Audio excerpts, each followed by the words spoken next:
నాయకుడు మొన్ననే 75 సంవత్సరాలు పూర్తి చేసుకున్నాడనంటే నమ్మసక్యంగా ఎవరికి కూడా లేదు. మాకంటే చిన్న వయసులో ఉన్నటువంటి నాయకుడిగా ఈ రాష్ట్రం కోసం అహర్నిశలు కష్టపడుతూ రాత్రనక పగలనక దేశ విదేశాలకి కూడా వెళ్ళి ఆంధ్రప్రదేశ్ రాష్ట్రాన్ని నెంబర్ 1 గా తయారు చేయాలని కంకణం కట్టుకొని మరి పనిచేస్తున్నటువంటి వ్యక్తి మన నారా చంద్రబాబు నాయుడు గారని తెలియజేసుకుంటున్నాను. అటువంటిది ఆ రోజు ఎన్నికల ముందు మనందరికీ హామీ ఇచ్చాడు, మత్స్యకారులకి హామీ ఇచ్చాడు.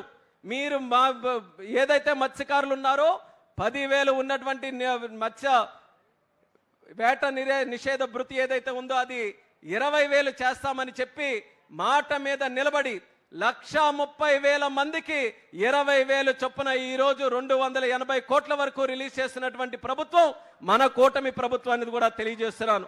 మత్స్యకారులు గత ప్రభుత్వంలో ఏ రకంగా అన్యాయం చెందారో అనేది ఒక్క ఉదాహరణ మనం తీసుకొని అంటే తడ నుంచి ఇచ్చాపురం వరకు మనకు ఉన్నటువంటి తీర ప్రాంత జిల్లాల్లో ఒక్క అసెంబ్లీ సీటు కూడా విడిచిపెట్టకుండా కూటమి ప్రభుత్వాన్ని గెలిపించారనంటే మత్స్యకారులు చంద్రబాబు నాయుడు గారి మీద, పవన్ కళ్యాణ్ మీద, అలాగే నరేంద్ర మోదీ గారి మీద ఎంత అభిమానంతో ఉన్నారో ఈరోజు మనందరికీ కూడా తెలుస్తుంది.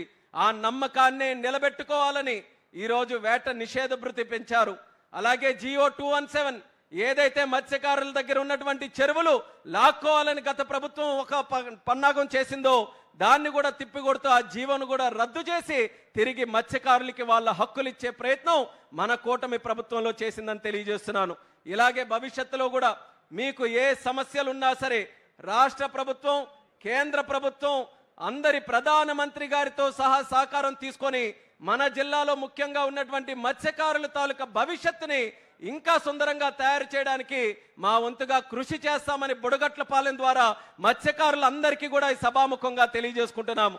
ఈరోజు మత్స్యకారుల గురించి మాట్లాడాలనంటే ముందుగా మన జిల్లాలో గుర్తొచ్చే నాయకుడు స్వర్గీయ కింజరాపు ఎర్రన్నాయుడు గారని తెలియజేస్తున్నాను. అక్కడ ఇచ్చాపురం నుంచి ఇక్కడ ఎచ్చెర్ల వరకు ఎవరికి ఎప్పుడు ఏ ఆపద ఉన్నా, ఏ సమస్య ఉన్నా, ఏ బాధ ఉన్నా సరే వాళ్ళ భుజాల మీద చేయేసి నేనున్నాను సోదరా అని ధైర్యం చెప్పినటువంటి నాయకుడు కింజరాపు ఎర్రన్నాయుడు గారు. ఆయన వారసులుగా ఈరోజు రాజకీయాల్లోకి వచ్చి మా మీద కూడా అదే ప్రేమ అభిమానం చూపిస్తున్నారు. ఎలా అంటే ఈరోజు చిన్న వయసులో, అతి చిన్న వయసులో కేంద్ర మంత్రిగా అవకాశం వచ్చిందనంటే అది ప్రజలు మీరు చూపిస్తున్నటువంటి ఆశీర్వాదం, అలాగే దేవుడిలాగా చంద్రబాబు నాయుడు గారు ఇచ్చినటువంటి ఆశీర్వాదం వల్ల ఈరోజు ఉత్తరాంధ్ర శ్రీకాకుళం జిల్లా నుంచి ఒక కేబినెట్ మినిస్టర్గా ఈరోజు కేంద్రంలో నాకు కూర్చోబెట్టారు. మత్స్యకార మినిస్టర్ మన శ్రీకాకుళం జిల్లాకి ఇచ్చారు. అలాగే పరిశ్రమలు తీసుకొని వచ్చే ఎంఎస్ఎంఈ మినిస్టర్ మనకి ఇన్ఛార్జిగా పెట్టారు. మంచి ప్రజాప్రతినిధులు ఎన్నుకునే అవకాశం ఈరోజు చంద్రబాబు నాయుడు గారు మన అందరికీ కూడా అవకాశం ఇచ్చారు. మా వంతుగా కష్టపడతాం. ఎందుకనంటే విని విని విని విని కూడా చెవుళ్ళు ఈరోజు నొప్పెడుతున్నాయి. శ్రీకాకుళం జిల్లా అంటే వెనకబడిందని మార్చాలి, తలరాతలు మారాలి. శ్రీకాకుళం సెట్ అవ్వాలంటే మన మైండ్ సెట్ మార్చాలన్నది ఇక్కడ ఉన్నటువంటి ప్రజలందరికీ కూడా నేను కోరుకుంటున్నాను. సముద్రం ఎంత సంపద, గంగమ్మ తల్లి తెలిసి ఎవ్వరికి కూడా మోసం చెయ్యదు. గంగమ్మ తల్లికి పెట్టడమే తెలుసు తప్ప ఏ ఒక్కరిని కూడా ఇబ్బంది పెట్టడం, చెడగొట్టడం, మోసం చేయడం తెలియదు. అటువంటి సంపద మన గంగమ్మ తల్లి, మన సముద్రం మన చుట్టూ ఉంది. చిన్న చిన్న దీవులున్నాయి ప్రపంచంలో, 4 అడుగులు ఉన్నటువంటి దీవులున్నాయి. సముద్రాన్ని చూసి అవన్నీ కూడా బ్రహ్మాండంగా డెవలప్ అయ్యాయి.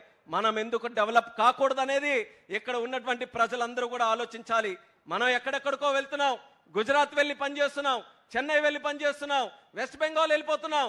కానీ ఇక్కడే మనం పోర్టులు ఏర్పాటు చేసుకోవాలి, హార్బర్లు ఏర్పాటు చేసుకోవాలి, జట్టీలు ఏర్పాటు చేసుకోవాలి, పర్యాటక రంగం తీసుకొని రావాలి, పరిశ్రమలు తీసుకొని రావాలి. ఇంకా అవసరమైతే ఏ కార్యక్రమాలైనా మనకిక్కడికి రావాలి తప్ప మనం గడప దాటి వేరే పరిస్థితికి రాకుండా ఈ ప్రభుత్వం అన్ని రకాలుగా చర్యలు తీసుకుంటుందని తెలియజేస్తున్నాను.